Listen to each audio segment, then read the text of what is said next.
To put this in perspective, is it like 5 million people following you or something around that mark now? Yeah, just nearly 5 million subscribers and nearly 1 billion video views.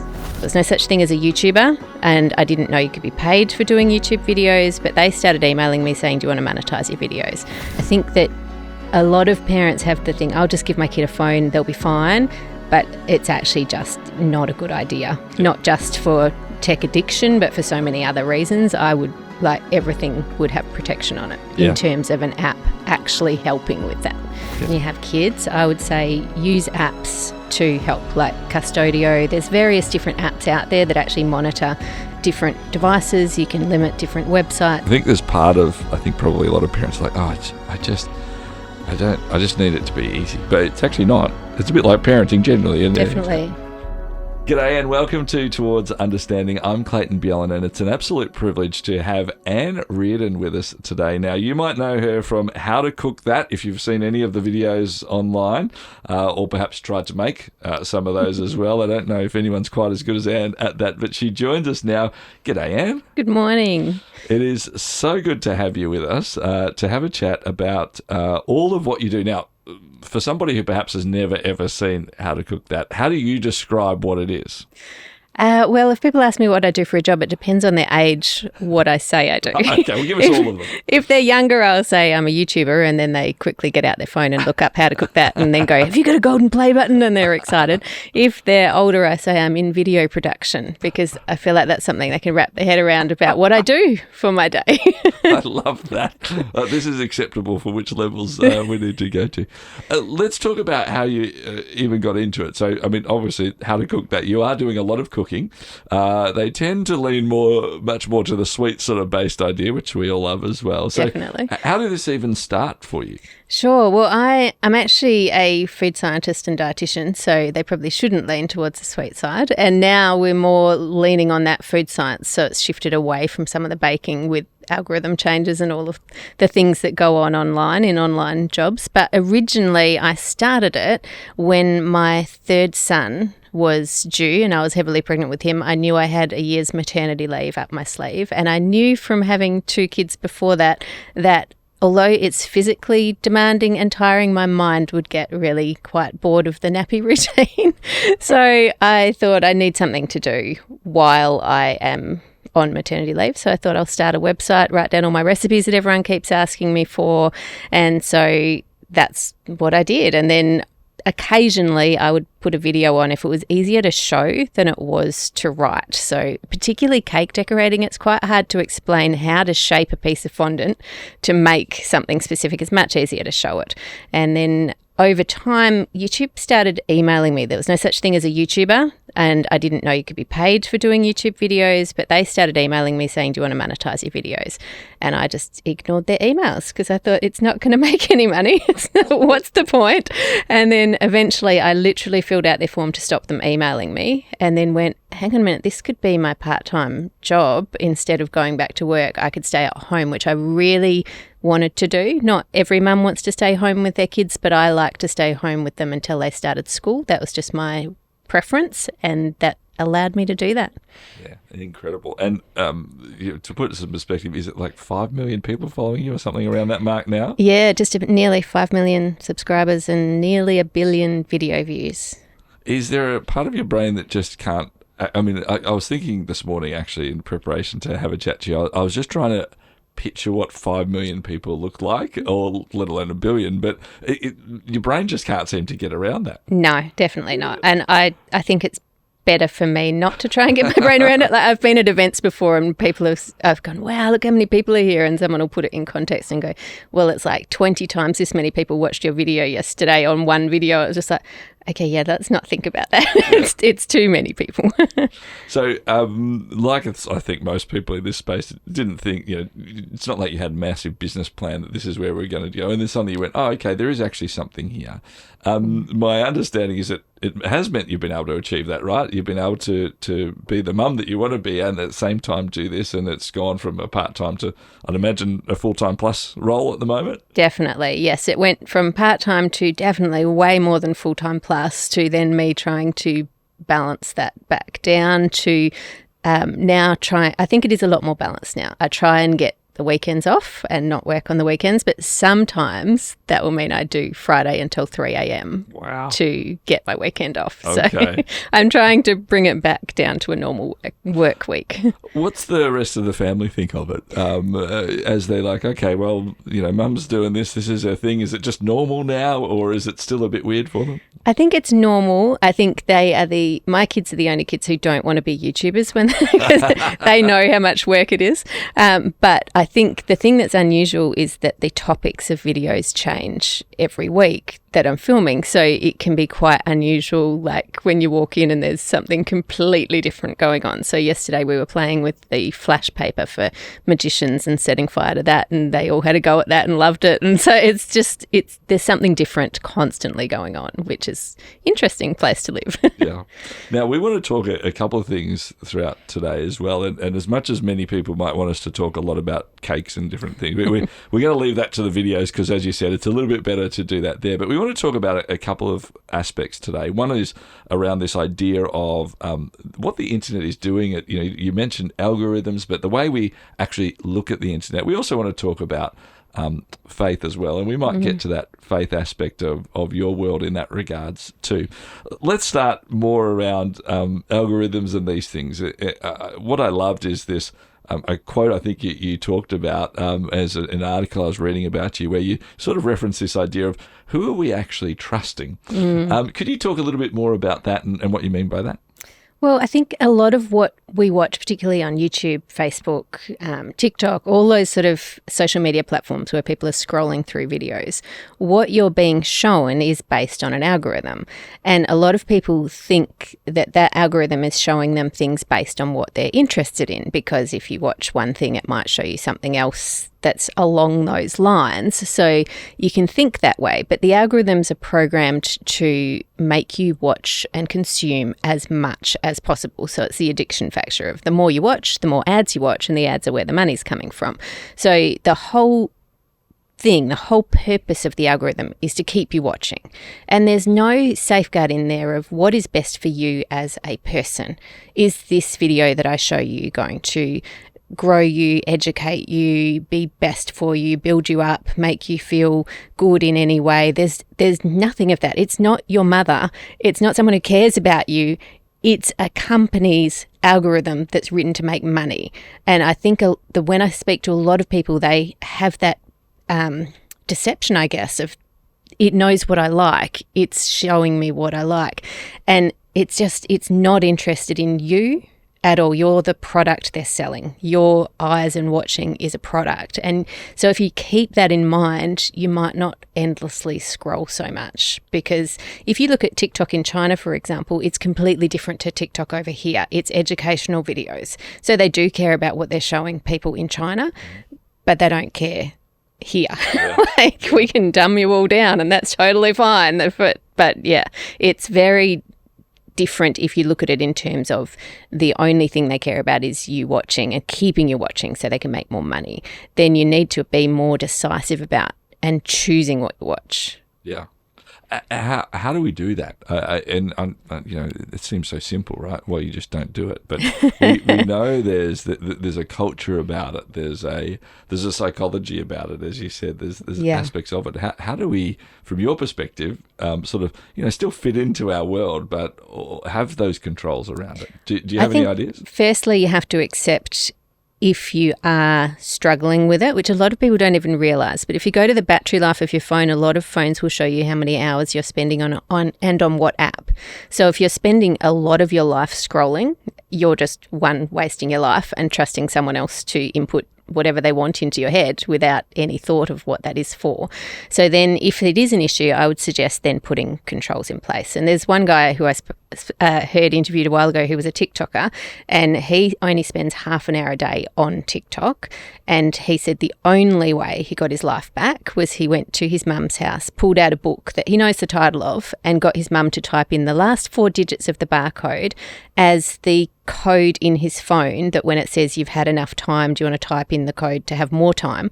He doesn't know it. He knows where to get that. He could drive to his mum's house, get that barcode off the back of the book. So it's not that he can't get it, but it's just that step that makes it harder, because he said otherwise he was just spending all day, all these hours, just mindlessly scrolling. And I think a lot of people's productivity, not some people at work, but in their time at home, the time where you can just think and process what's happening in your day and maybe make a phone call to a friend because you're thinking about someone else and I wonder if they need some help with this, or just your time to ponder and to come up with creativity and all different things is being stolen by our attention. But you have to realise it's being expertly stolen. Yeah. It's not that you're no good at it. It's that they're very good at it. Yes. So it's okay to not be okay at it and to have to actually put measures into place to make sure that it's not wasting your time. Yeah, absolutely. I know certainly around our house, we've been trying to make sure those sorts of things, and I think there's a value in it, right? Of actually taking a moment. It also sort of starts by taking a moment, stepping back and saying, actually, what do I want? We sort of, we do it with our fitness. We go, oh, what do I want to be? Well, I want to be able to run a marathon. Well, I need to start training this, I need to start training that. We sort of do it in other aspects of our life, and we get that. And perhaps it's sort of become a part of our world that, these techno giants are doing things that we haven't been thinking about is actually occurring. And I think the thinking is just as important at the moment, isn't it? It's what leads to the rest of the actions. Definitely. You're essentially working for them for free by giving them your time. That's a good point. And your time is really valuable. And particularly if you're parents and you have kids, I would say use apps to help, like Custodio. There's various different apps out there that actually monitor different devices. You can limit different websites. I think that a lot of parents have the thing, I'll just give my kid a phone, they'll be fine. But it's actually just not a good idea, not just for tech addiction, but for so many other reasons. I would everything would have protection on it in terms of an app actually helping with that. Yeah. Look, there's a lot of thought, and I think there's probably a lot of parents are like, I just need it to be easy, but it's actually not. It's a bit like parenting generally in a whole lot of other spaces. This is another aspect of it too. That's right, definitely. And I mean, I've said to parents before, if you told your teenager to clean their bedroom, would you check that they cleaned it? Would you actually look in their room and see that they cleaned it? And of course, otherwise it's not going to get clean. Yeah. And it's like, okay, so when you tell them not to spend all their time on the phone or not to do this or not to do that, do you actually check? Because if you don't check, it's not going to be pristinely clean bedroom. It's not how it works. Yeah, love that. What about that concept? And you've had kids in various stages through as well, and so I'm sure they've engaged in this way too. This sort of idea of, this is actually what culture is now. This is how I connect. This is what I'm doing, connecting with friends, or this is my world in that space. How do we balance that out from your perspective, do you think?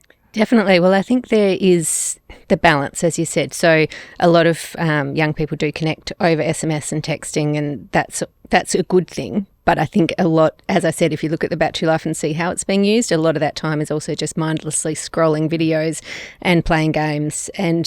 The main issue for teenagers is the lack of sleep. Yeah. So even if they're texting, even if they're having a conversation and connecting, if they're doing that until 3, 4 in the morning and then getting up and going to school in the morning, you will see their attitude, their grumpiness, the levels of depression are higher in kids who aren't getting enough sleep. So it's actually parents' jobs to protect them from that, to make sure they're getting enough sleep so that they then can interact well and think about what they're sending and texting so it doesn't get them in trouble. Yes, exactly. I remember years ago when I was at school, the teachers would say, we can work out which kids have been watching TV before they come to school, just by looking and seeing their this is what's happening on a mega level, right? Because those devices are coming with them, they're coming on the bus.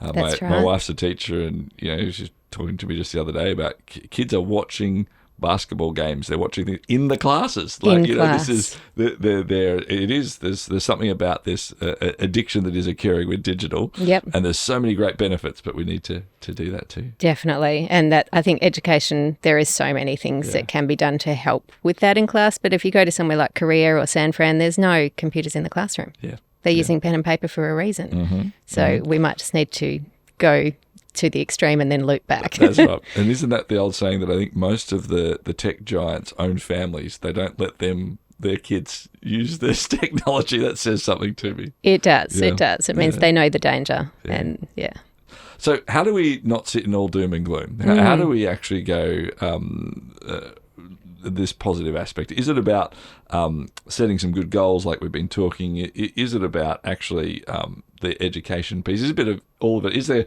even sort of government and broader society change needed? If Anne Reardon could sort of wave the magic wand, what would you be doing? I don't think government is the right way to go, because I don't think they tend to understand how the platforms work. So they come in with sweeping laws and changes that just don't work. So then that just undermines what they were trying to do.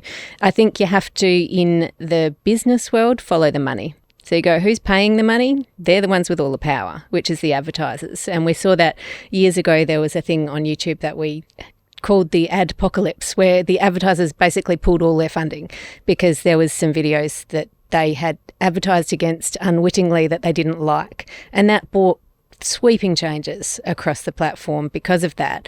And it's like changes that we'd asked for years couldn't happen, but they could happen in a day when money's involved. So I think if anybody wants change, they need to actually go to the big brand buyers who are buying the ads. That's the only way to actually get change on any of the platforms. I mean, obviously, legally, with laws about like advertising to children, that sort of stuff, all of that needs to be still done at a legal level. But if you're just talking platform change, but I think the flip side, the positive side, is there are so many good things online as well. And there is so much available that you can learn anything you want to know how to do. You can look up and there will be a video on it. From the most basic, I don't know how to attach my printer to my computer, someone will have made a video about that all the way. Changed many toilet valves because of exactly. It. Right. I fixed our dishwasher when it broke. There's so much good stuff on there, and so much stuff that can, as I said, build you up and make you a better person and encourage you in your day. There is so much good media out there. It's just a matter of not letting the algorithm choose for you. So being aware when you turn on that screen, before you turn it on, what is it that you want to watch? What area do you want to grow in? Do you want to be an expert in some particular thing that is not something you're going to study at uni but you're just really interested in? Well, decide that before you turn the screen on, because as soon as you turn it on, it's made to distract you. So actually make that decision before it's turned on and don't get distracted by any of it. No, I'm not going down their line, and I'll actually choose. So choose for yourself. Don't just follow the algorithms. Done so many videos on various aspects of things, on how to cook this, how to cook that. That's why it's named what it is. You know, let's not come up with a fancy name for what it is. How many videos have you actually done over the time, Anne? I think it's more than 500 now. So it's remarkable. And I'm guessing there's some that, you know, you see the numbers and all those sorts of things. Yeah, well, these are the ones that most people have watched. But what about your favourite ones that you've done? Have you got a couple that you go, they might be the same, but what's your favourite sort of videos? Yeah, they're not necessarily the same. I think because what the algorithm promotes is what gets viewed. So sometimes I'll do a video, like I did one a while ago. I have these 200-year-old cookbooks, and they're like looking into history, and I did one on hot chocolate that was a recipe from, and I really liked it, but it didn't go particularly well. But that was one of my favourite ones that I did. But you can't control what's going to be sent out to people and what's not. Exactly. From your perspective, is your own channel something that is a discovery process for you, or a sharing, or is it a bit of both? What I mean by that is, are you sort of saying, well, as you said, it started by sharing some of your recipes that you had. Is it now actually the joy of going and discovering something yourself to then share? Is that part of the fun for you? Definitely. Well, it's morphed over the years because of the algorithm changes. Like people think, YouTube will tell you that people promote what people want to watch, but it's actually the other way. People watch what they promote. So baking and everything, about probably 4 years ago, just when they made a major change towards AI algorithms, all the views on all the baking channels just diminished straight away overnight. And it was just this, keep doing baking and you won't have a channel, essentially. So we pivoted, because I have a food science degree and a dietitian's degree, we pivoted into doing food science. And I noticed there was a lot of cooking channels that were taking off that were essentially content farms. So we're uploading like 33 videos a week sort of thing or more. And their content, what surprised me about it was they weren't real. So if you imagine if I told you a maths sum and you were just doing 3 + 2 = 25, you would go, well, that's not right. Yeah. But in baking, they were doing the equivalent of that. Like, Wow. get ice cream, add icing sugar, and you have this amazing ice cream frosting that you can spread on a side of a cake. Well, you can't make frosting like that. You'd end up with liquid that would pour off the cake. But it looked perfect in the video. It was well produced, and so I started doing videos debunking the fake content, and then people started sending me more and more, does this work? Does this work? Does this work? So now, we do a lot of debunking and answering people's questions about what's real, what's fake, what's true, what's made up, what's dangerous, and including things that have bent my microwave down. And so it's a lot less yummy at the end of a video now. And so 2 parts of the question following on that. Are the algorithms supporting that? So the debunking is something that works, right? Okay. Yeah. And is there a greater joy in it, or would you be like, hey, look, if we could just go back to the baking, that'd be great? I mean, I'm assuming there is some sort of joy in helping correct a wrong and highlighting a truth, but what is that for you? There is, but I think personally I prefer the baking. I feel like baking and just showing people how to make something is a very positive space, whereas the debunking is sort of the controversial negative space. Yeah. So with that, you get the negative comments that go with it, and people don't like being debunked as well. So if they've done something, some people will double down on their stuff that they've said that was untrue, and then you might get a huge comment storm from all of their followers, and it's a lot more, how can I say it, a lot more emotionally challenging probably, because I don't lie, so I will only tell the truth. And if people are then accusing you of lying because this other person's made something up and essentially lied about what you said, then I find that quite just not easy to brush off, I guess. Yeah. So, which even some of my followers have commented on. You seem like such a soft-hearted person. Please don't get upset about what everyone's saying, and we know that you've not done the wrong thing, and So. Part of what I think is great to hear behind the scenes, because I think it helps us who are maybe not going to be doing the same thing, but understanding it, right? Like that the algorithms are running these things and things change. It's not, things are still interesting, but it's where it is. And even what you're going through in that regards. Can we talk a bit about that? How do you cope with that? We wanted to chat about the fact that you have a faith in Jesus as well. Mm-hmm. Does faith play a part in how you cope hugely? With that? Yes, definitely. I think if your whole world is your online world and your online personality, then I don't think you would cope with it very well. And a lot of people talk about when they go through, we call it a comment storm.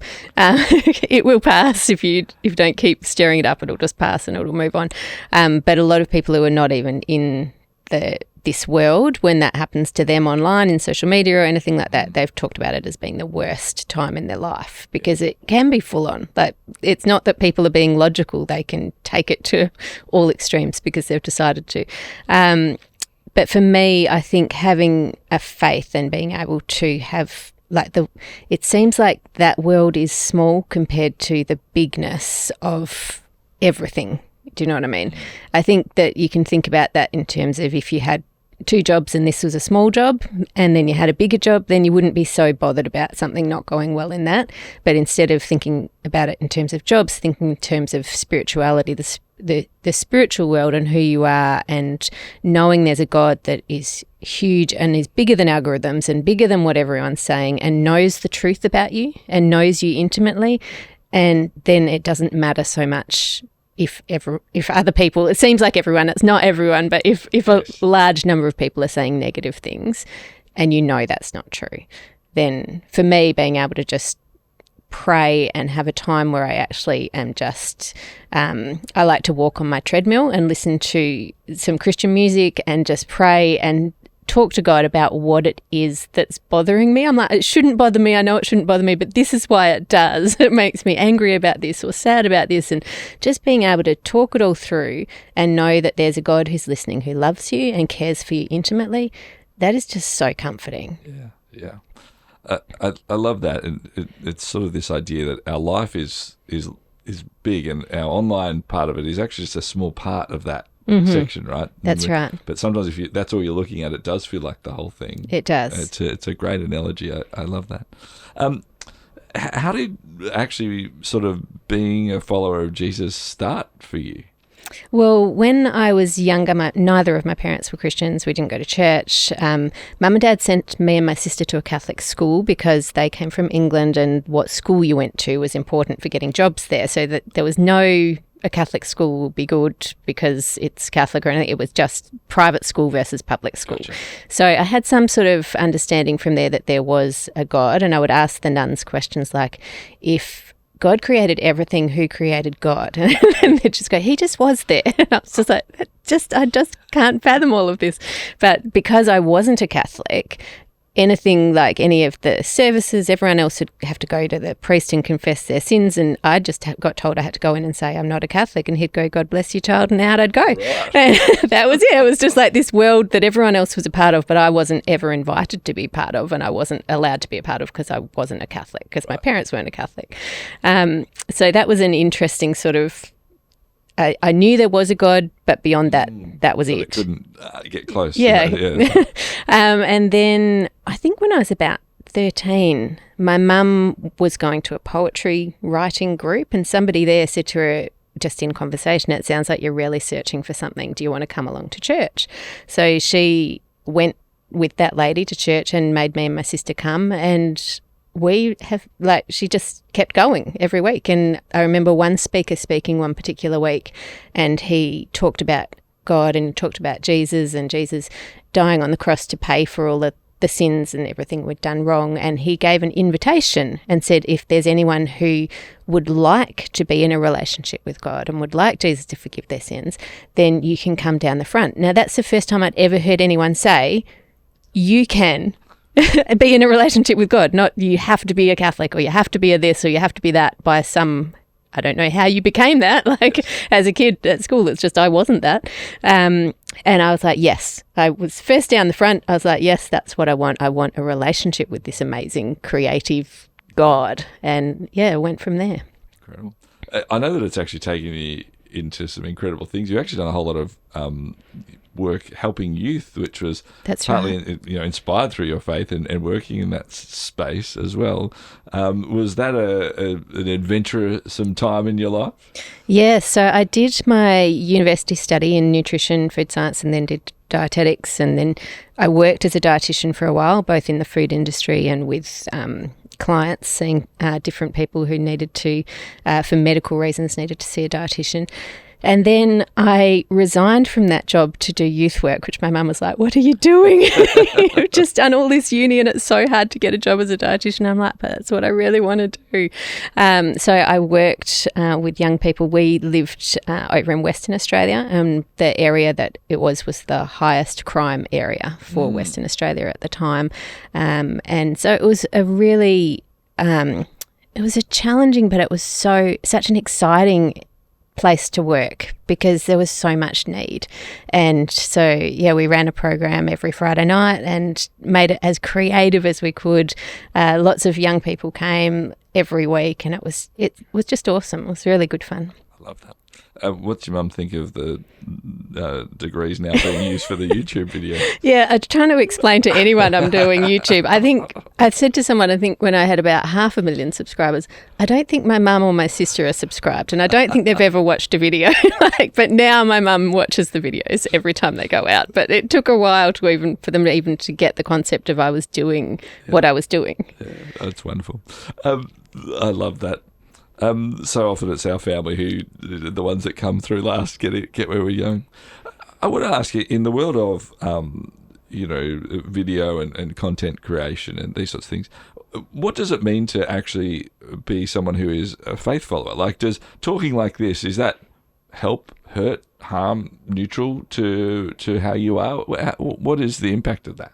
For me, I think, as I said already, the knowing there's something bigger and something more permanent in your faith is integral to being calm and able to take because this job is there's a high number of people who burn out, and because it is an all-encompassing, a lot of hours and a lot of work, but it's like working for a boss who is a robot. it's never going to thank you. You could work just as hard on one thing as you did on the other, and one might fail and you don't get paid for it, and the other you did get paid for it, but there's no rhyme or reason. It changes its mind of what it wants every single day, every single minute of every day. That's how algorithms work. So it's a very thankless, very soul job, like you work on your own. So I think having a faith is very important in that aspect. And I also think it's important in making sure that, I guess, that sense of responsibility I have for the people who are watching. That's something that I see as missing in people who don't have any sense of faith. Like, I see the people who are watching, I feel like I have a responsibility for them, even though I never have met them face to face, apart from people who've been to meet and greets. But the vast majority I will never meet, but I feel a responsibility to them to make sure I am putting out what is true and what is correct, and to the best of my ability, what is going to be helpful for them. Just as if they were sitting in front of me and asking for advice, I would feel the same sense of responsibility, even though I can't see them. Whereas a lot of people see viewers as, like I said before, they're just a means to making money. Yeah. And if we can get you viewing and trick you into viewing more, who cares what the outcome is? And I just can't fathom that. I'm like, they're people. Like, you've got to look after them. Like, even when I was in a meeting ages ago with some other YouTubers and with Susan, when she was running CEO of YouTube, and we were explaining something that was glitchy and not working properly in the comments at the time, and I said, and I can't reply to this person when they're asking this and it's not working because, and someone else in the room went, you really care about them? And I'm like, I do. Yeah, they're people and I really care about them. And I think that is informed from my faith. I think that comes from a God who really cares about us and tells us to really care about others. That's where that comes from. Yeah.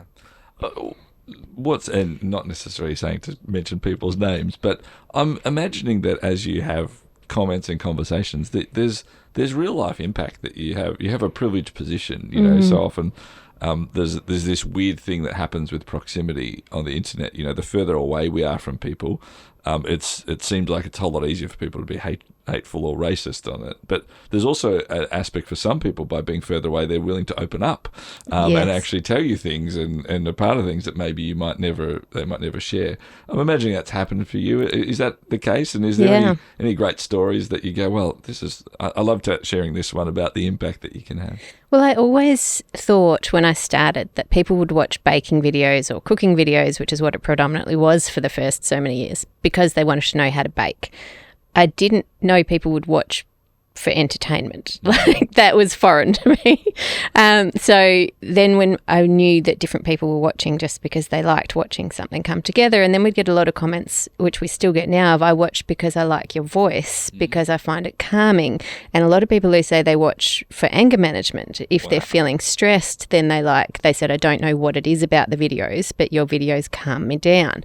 And we've had one lady who contacted said, I always watched your videos when I was feeling anxious, and that really calmed me, and I was trying to figure out why. And then I read your bio on your webpage that said you love God, love others, love life. And so then I looked into that, and now I started going to a church, and now I found out there is a God. And so, yeah, things like that. You go, how did you get all of that from a video?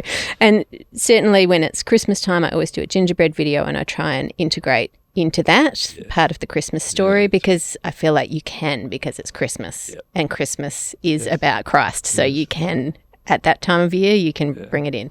Other videos, you can't really directly bring it in. It'd be like an engineer standing up in a debrief meeting, starting to talk about God in the meeting. It's just not the place. It's not the time. But I feel like at Christmas, we can sneak it in there. Well, isn't it interesting that even the calming voice of who you are, that the influence that you can have, and I think we are called to live who we are out best, every one of us, right? In the best way, and to bless other people by living our way, definitely, our life out the best. And even my relationship with Dave, because he's on some of the videos where we're testing gadgets, and there are a lot of people who write in there that's relationship goals, like just seeing a couple that is married and has been married for a long time and likes each other. That's not everybody's reality. That's true. Like, that's a lot of our friends, that is their reality, and probably a lot of people at church who, you know, that might be their reality, but for a lot of people watching, that's not their home life. So being able to see that as an example of something they want and that they can try and get towards is interesting as well. Well, we're going to finish up on a bit of a silly one. I know that I'm sure that you've been spotted in real life in different ways. So I want to hear that. I know that one time before we had kids and we suspected that my wife was pregnant, and I went, I can't go to the local pharmacy. People know me there, whatever. And so we went to this other pharmacy around, and I thought, I'm going to get a pregnancy test. No one's going to know. That's fine. The lady recognised my voice from the radio who was serving me. And so the first person who probably knew was the lady behind the counter. Have you had those moments where you're like, you know what, I am not in that zone at all. I am, maybe I'm shouting at the kids or whatever else it might be, and then someone sprung you. Is there any of those great moments? I think that I find in Australia people are pretty polite in not invading your space. So they often we'll get messages once we've got home going, I saw you here. I was like, you could have come and said hello. It's like this spy network. Or I've heard people on the escalator behind me going, she's a really famous YouTuber. I was like, again, they don't want to be in your space. So, but I don't mind when people come and say hello. Like we were at the Yarra Valley Chocolate Factory had an ice cream festival the other weekend, and we went along as a family, and I was standing talking with my son, and someone came up, are you Anne Reardon? And just, but again, they're very polite. They're excusing the fact they've just said it, and now they're just like, oh, I don't want to disturb you. It's just, but yeah, I don't mind having a chat with different people. Love that. Final question from me. What is next for you in terms of, is it something that you go, okay, well, as we've mentioned, we've been talking a lot about the tech and the AI, that we're following what's sort of happening in there.